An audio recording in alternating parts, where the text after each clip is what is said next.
Hey guys, I'm Jen. I'm Wally. Welcome back to Altruistic Farmstead. Today is potentially a sad day on the farm. Yeah.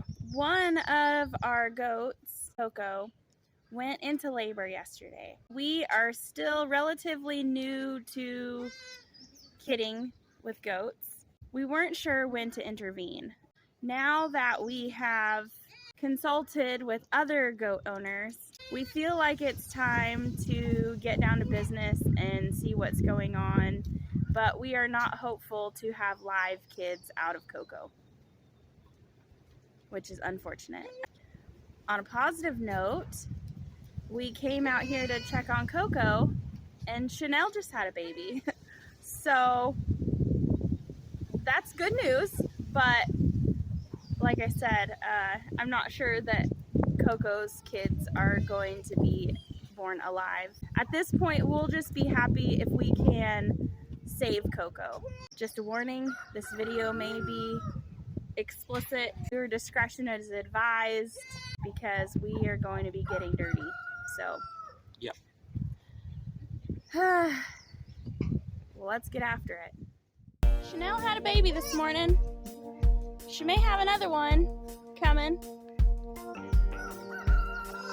Look at how cute it is. Why, hello there, baby. Hi. Good morning.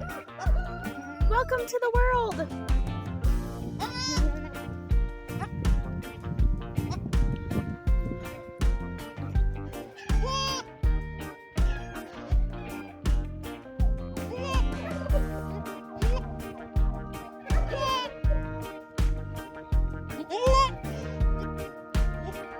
Yo, we have another girl. So, I put on gloves. It's all nice and lubed up with some mineral oil. And we are going to spray her backside with some iodine so we don't introduce infection.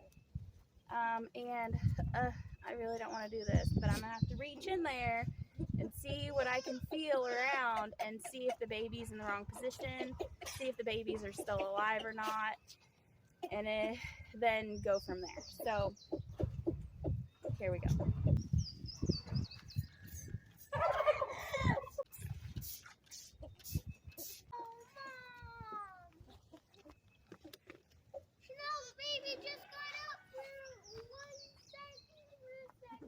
I don't know if we want to lay her down. Yeah, we had a baby this morning. My hand doesn't look like it's going to fit in there. Mom, can I come in?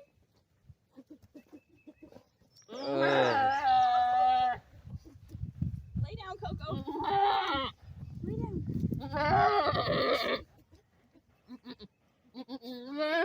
Oh my gosh, it's so like...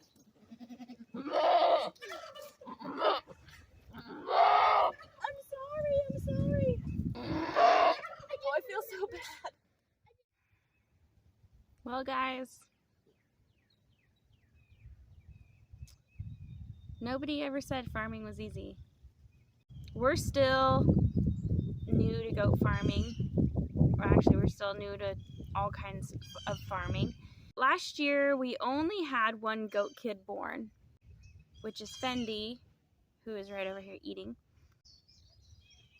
There was no problems at all. We come to check on her, and she didn't show any signs of labor, and then boom, we come back out to check on her, and there's a baby. We hadn't had any experience with birthing process or experience with things that could go wrong during that process.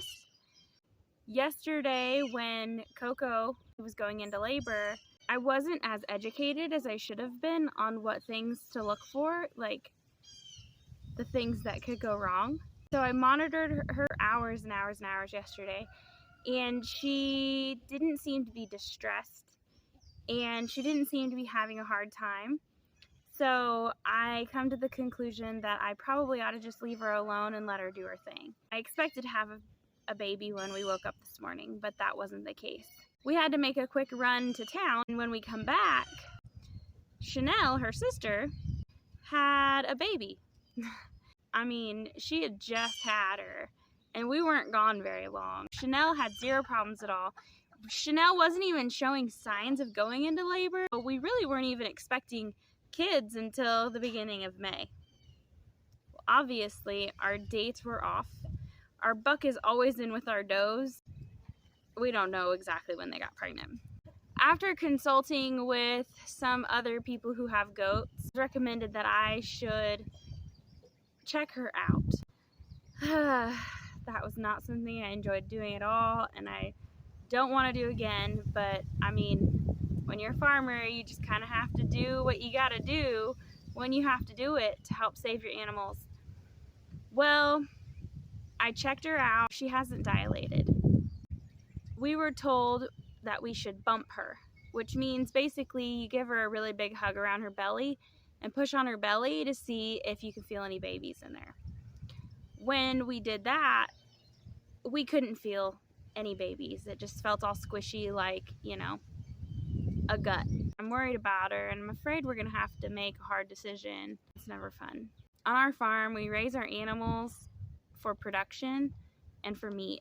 I mean, of course, we love our animals and we treat them well, but ultimately we know that they are either here to make babies or to become meat for the freezer. I guess being blunt about it, we've got a lot invested in her. We've had her for a while. She eats a lot. We've given her a really good life.